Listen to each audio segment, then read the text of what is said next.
Next we have Professor Sarah Oates, who specialises in the study of media and democracy at the University of Glasgow in the Department of Politics. A major theme in her work is the way in which the media can support or subvert democracy in a variety of contexts. Her most recent research has focused on the framing of terrorist threat in election campaigns in the UK, the United States and Russia. And she's published widely, and in 2006 she co-edited a book entitled The Internet and Politics, Citizens, Voters and Activists. And more recently, in 2008, she wrote an introduction to media and politics. So Professor Sarah Oates. Right, so I'm going to adjust a little bit. You're a hard act to follow, Ian. I've always loved your columns, and now I realize it's like an iceberg. You know, there's so much kind of beneath the surface, and that's why they're so good. My task, as best I recall it, is to talk about. Hang on, I wrote it down, so I have it. Well, we are talking about power, protest, globalization, technology, art, as someone said, lots of big topics for the day. So I am supposed to talk about who are the radicals. And I sense that I want to talk about how we'll be hearing their voices. But first I want to pick up on a thread that Ian had brought up. And do please feel free to, make interventions. I teach, so I'm used to interventions. Or more typically I'm used to, could you please stop texting on your phone while I'm talking? But you guys do anything you want because I can't see you. So you're safe. But I'm very interested in what you said about the internet. And we don't know. We don't know what effect social networking has. We don't know what effect blogging or Twittering has on protest. Oh, I should check with you before I get completely carried away. You want me to talk for at most 20 minutes, so we'll say go to 2:25 and then just stop me, just leap up, throw me to the ground and say stop. I'm kind of preset for the 50-minute class, so may take some slapping around, but it'll be all right. So what we did in class last week is I asked students to spend, they got a total of an hour. They got half an hour in one class and half an hour in the next. And they had to come up with a way of thinking about the internet's effect on politics. And a couple of them chose to look at the student protests. And one group looked at Twittering and wanted to do content analysis of tweets, to see whether students were talking about issues or actions. In other words, was there any kind of intellectual content in what they were saying? Were they arguing the points based on ideology, or were they saying, cool dude just smashed a window? We didn't quite get the methodology down. Another group was interested in the difference between the way the internet framed the events, particularly blogs or Facebook groups, the way they frame the events, and whether they talk more about the issues or whether they talk more about the actions, what we would call thematic versus episodic framing. And unsurprisingly, they found that online you got more discussion of events than you did in newspapers. Another group compared the Guardian's framing versus the Independent's framing, and also looked at the comments underneath. Because there were quite a few comments. Interestingly, there were about 200 to 300 comments under each.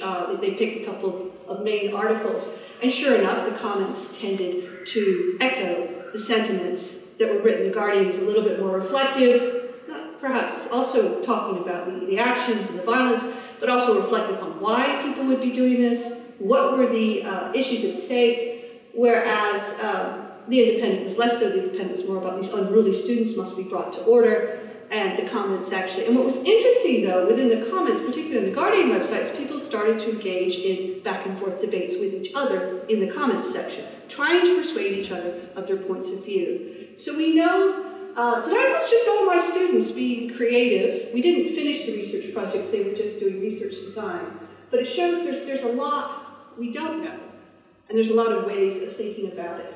But image is very, very important in this. And of course, you saw exactly what I did. I went to Google Image, I Googled London student protest. What are the main images? Unsurprisingly, the main images are of violence.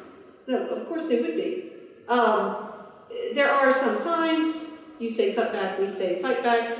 Another one of those, there's a great sign of someone saying that if I'd been at university, I could have written a better sign. Which, some good ones. But if we look down here, I think probably this one is it's a fairly iconic one, as well as this one. But obviously, you're the media. You're going to focus on, and as Ian pointed out, this was maybe, what, 1% of the entire experience, if that, but it's the 1% that obtrudes. Nothing surprising about that. Nothing surprising at all. We know through the study of the media that this is probably my favorite image, because you've got the violence with the overlay, the UCU, the University College of Union, over it. You've kind of got the image of the political message against the broken glass, which is pretty, but maybe not the whole thing.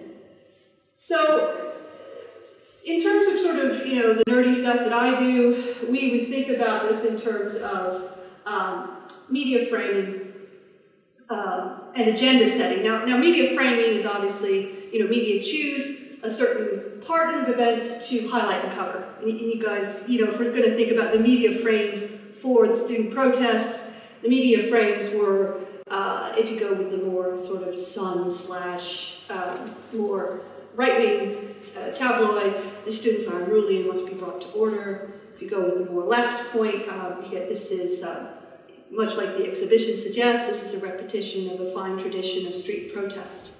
And this springs from, this only happens when people are genuinely upset and the government should sit up and take notice. That frame was not the dominant frame, I would argue. What was the frame on television? Well, we don't really know. We know what we may have seen. People tend to pick media that they like, so it's a little bit difficult. But I would say from the BBC coverage, it was more, the reporters were just so damn excited to actually have a protest to cover that they didn't really bother too much about what people were actually protesting about. And we know from media studies in general, from America, from around the world, that when events start to happen, analysis tends to go out the window in broadcast media. And as much as I love newspapers, and Ian loves newspapers, and a lot of us also love the internet, broadcast media still tend to frame our society. So that's framing. Agenda setting is when the media choose what things to cover and what not to cover. Some people would argue, like Noam Chomsky would argue, they choose this based because they're elites who want to keep the capitalist overlords in charge of our lives. You can hear a little bit of sarcasm here, which is maybe not so good.